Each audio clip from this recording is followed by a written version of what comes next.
Two journalists killed on Thursday by a Turkish drone strike in northern Syria.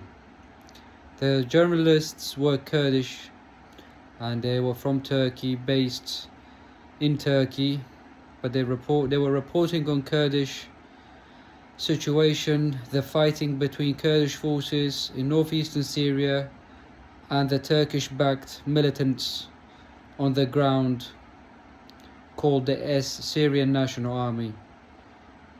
And these two young journalists were reporting and they got struck by a Turkish drone. And as a result, people in Turkey, they came out and protested in Istanbul and in the city of Van, but they were immediately apprehended and detained by Turkish authorities. Journalists, as we know, are protected by international law, especially in conflict, under the Geneva Conditions and many other bodies that protect them under international law. But it does not apply to Turkish military when it comes to the Kurdish people. And the Turkish war machine, it's in full swing in northeastern Syria, as they want to target and weaken the Kurdish people, the Kurdish army, the Kurdish forces, whatever you want to call them. Anything Kurdish that represents the Kurdish people, that benefits the Kurdish people, that allows the world to see a view different from the Turkish media or Turkish aligned media like Al Jazeera, they want to suppress them. And this is one way of them doing this.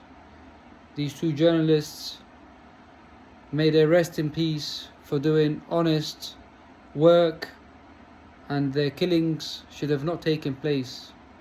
But as we know, when it comes to the Kurdish people, journalists, civilians, it does not make a difference to the Turkish war machine by the Turkish government.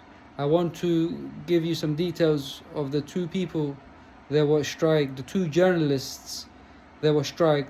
Nazim, Daştan, 32, and Cihan, Bilgin, 29, were struck down by a Turkish drone missile. And it's sad, as you may know, that we don't have any major media body that covers Kurdish oppression, the Kurdish struggle, the Kurdish suffering in these countries like Turkey, Syria, Iraq, Iran. It's usually the government sort of inclined media.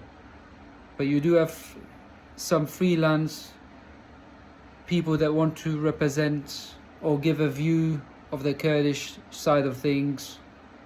But obviously, if they are identified, they are taken out, as such in this case here. And it's sad. And I hope that the mainstream medias, like Al Jazeera, like BBC, and all these other big major news outlets, report this, and the national body for journalists come out and condemn this attack by the Turkish army against journalists who are protected by law, especially in conflict situations. And this is the Kurdish story, my friends. This is the Kurdish struggle. You have an enemy that does not want anything positive for the Kurdish people. They want to suppress them. There are 2+ million Kurds in Syria. We had 54 years of oppression under Assad and Hafiz Assad, his father. The Kurds didn't have any rights to a passport, to their language, to their culture, to their tradition. They were always oppressed, suppressed. You had to learn Arabic language. You couldn't celebrate your New Year, Nowruz, or if you did, you'll have to do it under secrecy. Things slightly improved with Assad, but nothing that could be considered as civilized or as a citizen sort of status for the Kurdish people in Syria. So that is over now. Assad and his regime and his father's regime have moved on, have collapsed and gone. Yet the Kurdish people are still at the mercy of the Turkish weaponry and the Turkish army and the Turkish government's agenda against the Kurdish people. They do not want a strong or autonomous or a well-represented Kurdish body, government, whatever one could call it, in place in Syria. They want them to be a weak group of people, so that over time they lose their language, their culture, their tradition, just like many Kurds in Turkey who no longer speak Kurdish because of the suppression of the Kurdish language. In my previous videos I mentioned that it's not encouraged to speak Kurdish. You get verbally abused, threatened, and then you get intimidated and arrested if you publicly speak Kurdish in certain areas in Turkey. You will be arrested, you will be suppressed, and then as a result, generations, they just speak Turkish because it's easier, and then obviously because of that it's a ripple effect where you forget your mother language, and then you have these ultra nationalistic racist scumbags that will threaten you, that will commit all sorts of crimes. So as the Turkish government would like to portray that the Kurdish language is accepted, that they have these certain freedoms, in reality on the ground is not the same. So the Kurdish people in Turkey are in essence losing their mother language. In fact, some new generations don't even want to say they're Kurdish. It's as if they are embarrassed to say they're Kurdish.